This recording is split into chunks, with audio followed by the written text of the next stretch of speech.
Hi guys! Welcome back sa aking YouTube channel. Kung gusto nyong matuto regarding coins at banknotes, click nyo na guys yung subscribe button at saka notification bell para updated po kayo sa mga videos na i-upload ko.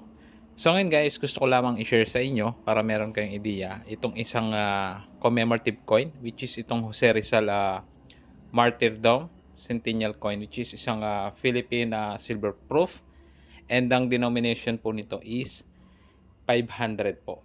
So itong coin na ito guys is ang packaging niya is naka-box, tapos meron siyang ganito. Meron siyang ganitong certificate of authenticity, and nakalagay dito guys yung details tapos yung design ng barya. So itong coin na ito guys ay tinatawag ding Centennial coin. Ayan, para sa martyrdom ni Jose Rizal. So alam naman natin guys na mostly sa mga mga coins natin, lalo na yung mga piso po, is ang inilalagay po ng ating Bangko Sentral ng Pilipinas ay si Jose Rizal. So ngayon po, itong ganitong coin guys, share ko lang sa inyo way back 2019. Binebenta po ito ng mga around 3.5. Tapos mga around 2021, 2022, may mga nagbebenta na po nito ng around 7.5.